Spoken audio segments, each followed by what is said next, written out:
Take risks in your life, if you win you may lead, if you lose you may guide. यानी कि यदि आप अपने जीवन में रिस्क लेंगे, जोखिम लेंगे, तो ही आप जीवन में आगे बढ़ सकते हैं। अर्थात या तो आपकी जीत होगी या आप ऐसी स्थिति में होंगे कि आप अन्य लोगों का मार्गदर्शन कर सकेंगे। ये शब्द थे 12 जनवरी 1863 को कोलकाता पश्चिम बंगाल में जन्मे और रामकृष्ण परमहंस के सबसे प्रिय शिष्य में से एक नरेंद्रनाथ अर्थात स्वामी विवेकानंद के, जिन्होंने वर्ष 1893 में शिकागो अमेरिका में हुए विश्व धर्म संसद में हिंदू दर्शन के सिद्धांतों का प्रसार किया और सभी धार्मिक प्रतिनिधियों को अपने इन शब्दों से आकर्षित किया। उन्होंने कहा, मेरे अमेरिकावासी भाइयों और बहनों, जिसके बाद पूरा विश्व उनका समर्थक हो गया। हेलो एवरीवन, वेलकम इन मंथन टू सक्सेस। मंथन टू सक्सेस में इम्पोर्टेंट जीके क्वेश्चंस के पार्ट 5 में कुछ और महत्वपूर्ण प्रश्न मैं लेकर आ रहा हूँ। तो आई होप आप इस सीरीज को पसंद करेंगे और लाइक, कमेंट, शेयर के जरिए आप मुझे ज़रूर सपोर्ट करेंगे। तो चलिए शुरू करते हैं। पहला प्रश्न है, निम्न में से संविधान का कौन सा प्रावधान और भाग सही सुमेलित नहीं है? तो संघराज्य क्षेत्र या केंद्र शासित क्षेत्र भाग 8 से संबंधित है। अनुसूचित और जनजाति क्षेत्र भाग 10 से संबंधित है। राजभाषा भाग 17 से संबंधित है, लेकिन अधिकरण या न्यायाधिकरण भाग 11 से संबंधित नहीं है। यह भाग 14A से संबंधित है, अतः इसका उत्तर होगा सी। तो भारतीय संविधान कुल 22 भागों में विभाजित है, जिनमें से 7वां भाग वर्ष 1956 में 7वें संविधान संशोधन अधिनियम के तहत हटा दिया गया है, जिसे राज्य पुनर्गठन अधिनियम भी कहा जाता है। और इन 22 भागों में से 21 भाग अभी वर्तमान में सक्रिय हैं। भारतीय संविधान और उसके ये विषय बहुत ज़्यादा महत्वपूर्ण हैं। भाग 1 संघ और उसका क्षेत्र, भाग 2 नागरिकता, भाग 3 मौलिक अधिकार, भाग 4 नीति निर्देशक सिद्धांत, भाग 4A मौलिक कर्तव्य, भाग 5 संघ, भाग 6 राज्य, भाग 8 केंद्र शासित प्रदेश, भाग 9 पंचायतें, भाग 9A नगरपालिकाएं, 9B सहकारी समितियां, भाग 10 अनुसूचित जनजाति क्षेत्र, भाग 11 संघ और राज्यों के बीच संबंध, भाग 12 वित्त संपत्ति अनुबंध और मुकदमे, भाग 13 भारत के राज्य क्षेत्र के भीतर व्यापारिक वाणिज्य और समागम, भाग 14 संघ और राज्यों के अधीन सेवाएं, भाग 14A न्यायाधिकरण, भाग 15 चुनाव, भाग 16 कुछ वर्गों के संबंध में विशेष प्रावधान, भाग 17 राजभाषा, भाग 18 आपातकालीन प्रावधान, भाग 19 मिश्रित प्रावधान, भाग 20 संशोधन से संबंधित हैं, भाग 21 अस्थायी संक्रमणकालीन और विशेष प्रावधानों से संबंधित है, जबकि भाग 22 संक्षिप्त शीर्षकों से संबंधित है। दूसरा प्रश्न है, किस वैज्ञानिक को विश्वविद्यालय अनुदान आयोग यानी यूजीसी का पहला अध्यक्ष चुना गया था? तो यूजीसी का पहला अध्यक्ष चुना गया था प्रसिद्ध वैज्ञानिक और रसायनज्ञ शांति स्वरूप भटनागर को, जो कि CSIR के पहले डायरेक्टर जनरल भी रहे थे, council of scientific and industrial research. और इन्हीं की याद में भारत के CSIR विभाग द्वारा शांति स्वरूप भटनागर पुरस्कार विज्ञान के क्षेत्र में महत्वपूर्ण कार्यों के लिए दिया जाता है। तो विश्वविद्यालयों को अनुदान और मान्यता देने वाली केंद्रीय संस्था यूजीसी का गठन हुआ था वर्ष 1956 में और इसके वर्तमान अध्यक्ष हैं M जगदीश कुमार। तीसरा प्रश्न है, मिलिंद पणहो यानी मिलिंद के प्रश्न राजा मिलिंद और किस बौद्ध भिक्षु के मध्य संवाद के रूप में है? तो मिलिंद पणहो कश्मीरी बौद्ध भिक्षु नागसेन और यूनानी राजा मेनांडर या मिलिंद के बीच में एक संवाद हुआ था और यह संवाद सागलपुर सियालकोट में हुआ था, जो वर्तमान में पाकिस्तान में है। चौथा प्रश्न है, कौन से भक्ति संत का असली नाम रामबोला था? तो रामचरितमानस और हनुमान चालीसा जैसे महाकाव्यों के रचनाकार गोस्वामी तुलसीदास जी का असली नाम रामबोला था। कहा जाता है कि जन्म के समय इनके मुख में 32 दांत थे और उस दौरान इन्होंने सर्वप्रथम राम का नाम उच्चारित किया था और इस कारण इनका नाम रामबोला पड़ा था। अपने 112 वर्ष के जीवन काल के दौरान गोस्वामी तुलसीदास ने विभिन्न ग्रंथों की रचना की, जैसे कि गीतावली, कृष्ण गीतावली, रामचरितमानस, पार्वती मंगल, विनय पत्रिका, जानकी मंगल, रामलला नहछू, दोहावली, वैराग्य संदीपनी, रामाज्ञा प्रश्न, सतसई, बरवे रामायण, कवितावली और हनुमान बाहुक। पांचवा प्रश्न है, भारत के 2024 गणतंत्र दिवस परेड समारोह के मुख्य अतिथि कौन थे?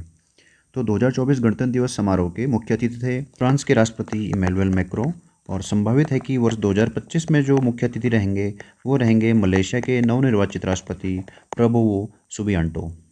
तो गणतंत्र दिवस एक राष्ट्रीय पर्व है जिसे 26 जनवरी 1950 के दिन लागू होने के उपलक्ष्य में मनाया जाता है और हम ये भी जानते हैं कि स्वतंत्रता के दौरान भारत का अपना कोई संविधान नहीं था और उस दौरान शासन प्रणाली वर्ष 1935 के भारत सरकार अधिनियम पर आधारित थी। उसके बाद वर्ष 1947 में 29 अगस्त को भारत में एक स्थायी संविधान का मसौदा तैयार करने के लिए प्रारूप समिति बनाई गई, जिसके अध्यक्ष थे B.R. अम्बेडकर। और इसके बाद 4 नवंबर 1948 को प्रारूप समिति ने संविधान को संविधान सभा में प्रस्तुत किया। और उसके बाद कुछ विचार विमर्श और संशोधनों के बाद 26 नवंबर 1949 को संविधान सभा द्वारा इस संविधान को पारित कर दिया गया। संविधान के कुछ प्रावधान 26 नवंबर 1950 को ही लागू हो गए थे और इससे पूर्णतः लागू होने का दिन था 26 जनवरी 1950। 26 जनवरी को गणतंत्र दिवस या फिर संविधान प्रारंभ होने की तिथि के रूप में इसलिए चुना गया क्योंकि इस दिन वर्ष 1930 में कांग्रेस के लाहौर सत्र के दौरान इस प्रस्ताव के बाद पूर्ण स्वराज की घोषणा हुई थी। और यह गणतंत्र दिवस समारोह 23 जनवरी के दिन पराक्रम दिवस यानी कि नेताजी सुभाष चंद्र बोस की जयंती के दिन शुरू होता है और 29 जनवरी के दिन बीटी रिट्रीट समारोह के साथ समापन होता है। छठा प्रश्न है, किस शहर में एक दीवार थी जो वर्ष 1961 से 1989 तक एक सीमा के रूप में उसके पूर्वी और पश्चिमी क्षेत्र को बांटती थी? तो यह दीवार थी जर्मनी की राजधानी बर्लिन में, जो जर्मनी को 2 हिस्सों में पूर्वी जर्मनी और पश्चिमी जर्मनी के रूप में बांटती थी। तो वर्ष 1945 में द्वितीय विश्व युद्ध के बाद जब जर्मनी का विभाजन हुआ तो जर्मनी से अधिकांश कारीगर, व्यवसायी, पूंजीपति और समाजवादी लोग पूर्वी जर्मनी को छोड़कर पश्चिमी जर्मनी की ओर जाने लगे, जिससे कि पूर्वी जर्मनी को राजनीतिक और आर्थिक हानि हुई। और इसी बर्लिन दीवार का उद्देश्य था इस प्रवास को रोकना। इस दीवार के बनने से लोगों का प्रवास तो काफ़ी हद तक कम हो गया, लेकिन समाजवादी जर्मनी की स्थापना के लिए यह एक अत्याचार का प्रतीक बन गया। इसके बाद वर्ष 1980 के दशक में सोवियत आधिपत्य के पतन होने के बाद पूर्वी जर्मनी में राजनीतिक उदारीकरण शुरू हुआ और सीमा नियमों को ढीला कर दिया गया। और उसके उपरांत 9 नवंबर 1989 को घोषणा कर दी गई कि सीमा पर आवागमन के रोक को हटा दिया गया है। इस प्रकार आवागमन सुचारू रूप से शुरू होने के बाद उल्लास का माहौल रहा और बाद में बड़े उपकरणों का प्रयोग करके इस दीवार को हटा दिया गया। बर्लिन दीवार के गिरने से पूरे जर्मनी में राष्ट्रवाद का उदय हुआ और जर्मनी के पुनः एकीकरण के लिए मंजूरी दे दी और इस प्रकार 9 नवंबर 1990 को जर्मनी फिर से एक हो गया। 7वां प्रश्न है, हावर्ड ब्रेटन के नाटक ड्राइंग द लायन का नायक कौन सा ऐतिहासिक व्यक्ति है? तो ड्राइंग द लायन नाटक के मुख्य पात्र हैं सिरिल रैडक्लिफ और यह नाटक 1947 में भारत के विभाजन में उनकी भूमिका पर केंद्रित है। सिरिल रैडक्लिफ एक ब्रिटिश जज थे जिन्हें भारतीय स्वतंत्रता अधिनियम के पारित होने के साथ गठित 2 सीमा समितियों की अध्यक्षता दी गई थी। रैडक्लिफ को पाकिस्तान और भारत के नए राष्ट्रों के लिए इस तरह से सीमाएं खींचने का काम दिया गया कि अधिक से अधिक सिख भारत में आएँ और अधिक से अधिक मुस्लिम पाकिस्तान में आ जाएं। और यह कार्य पूरा करने के लिए रैडक्लिफ को 5 सप्ताह का समय दिया गया और रैडक्लिफ ने 9 अगस्त 1947 को अपना विभाजन मानचित्र प्रस्तुत किया, जिसके बाद पंजाब और बंगाल 2 बराबर भागों में बढ़ गया। इस तरह रैडक्लिफ द्वारा खींची गई नई सीमाओं की औपचारिक घोषणा 17 अगस्त 1947 को की गई, यानी कि पाकिस्तान की आज़ादी के 3 दिन बाद और भारत की आज़ादी के 2 दिन बाद। 8वां प्रश्न है, आधार से शिखर तक लगभग 10,200 मीटर की ऊंचाई पर विश्व का सबसे ऊंचा पर्वत कौन सा है? यानी आधार से शिखर तक देखा जाए तो कौन सी चोटी सबसे ऊंची है? तो यह चोटी माउंट एवरेस्ट नहीं है, बल्कि यह चोटी मैना कया है, जो कि प्रशांत महासागर के हवाई द्वीप में स्थित एक निष्क्रिय ज्वालामुखी है और यह समुद्र तल से 4,205 मीटर ऊंचा है, लेकिन आधार से नापने पर यह 10,200 मीटर लगभग ऊंचा है, जो कि इसे आधार से शिखर तक दुनिया का सबसे ऊंचा पर्वत बनाता है।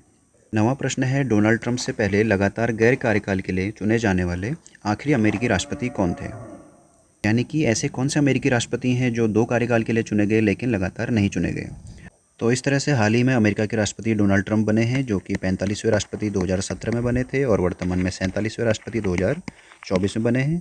और इनसे पूर्व ग्रोवर क्लीवलैंड ही थे, जो कि अमेरिका के 22वें और 24वें राष्ट्रपति 1885 और 1893 में।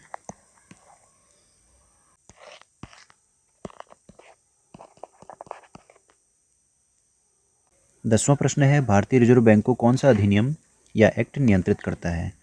तो भारतीय रिजर्व बैंक को भारतीय रिजर्व बैंक अधिनियम 1934 और बैंकिंग विनियमन अधिनियम 1949 दोनों इसको नियंत्रित करते हैं।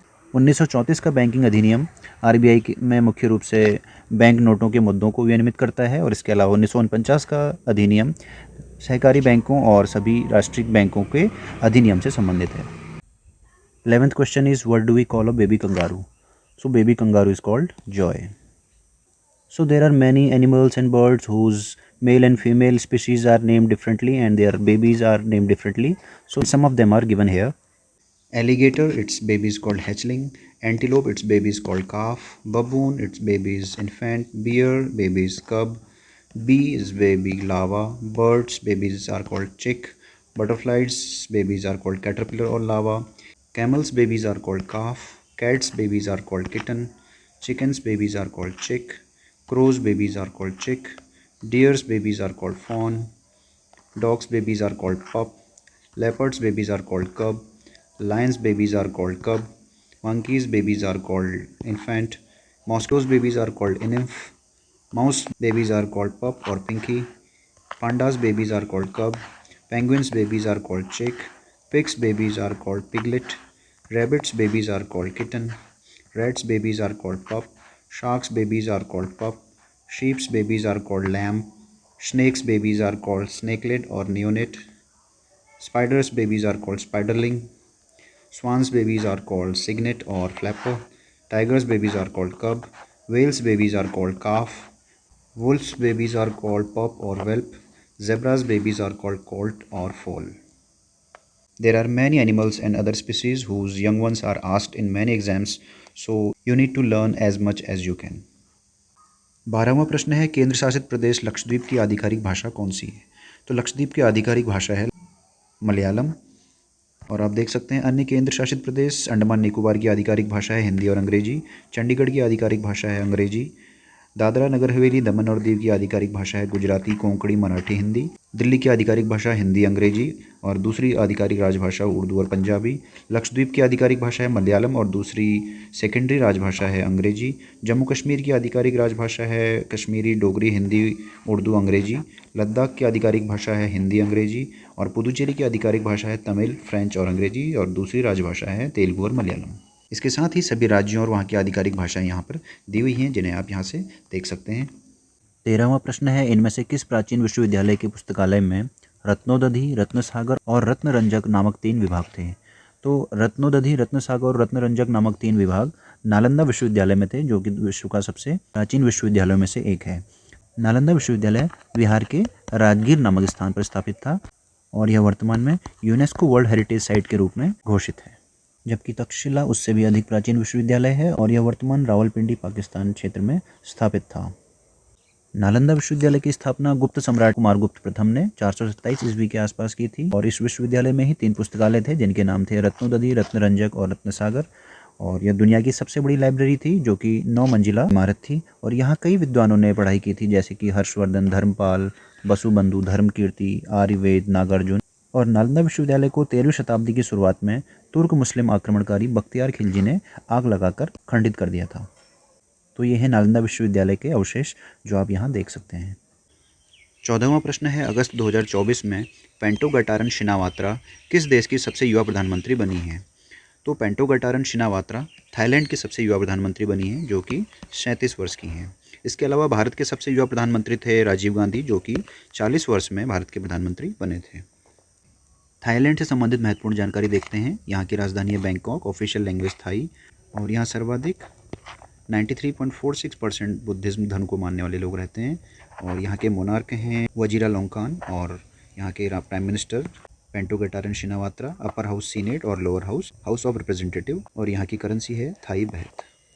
15वां प्रश्न है लगभग 1500 प्रकाश वर्ष दूर गया BH1 पृथ्वी से अपनी तरह का सबसे निकटतम क्या है? तो गया BH1 पृथ्वी का निकटतम ब्लैक होल है जो कि पृथ्वी से लगभग 1560 प्रकाश वर्ष दूर है। इसे यूरोपीय अंतरिक्ष एजेंसी ESA के गया उपग्रह द्वारा खगोलविदों की एक टीम ने खोजा था। तो ये था KBC इंपॉर्टेंट क्वेश्चन का पार्ट 5 और आई होप इस सीरीज को आप ज़रूर पसंद कर रहे होंगे क्योंकि ये प्रश्न बहुत महत्वपूर्ण हैं और कई सारे एग्जाम्स में पूछे जाते हैं।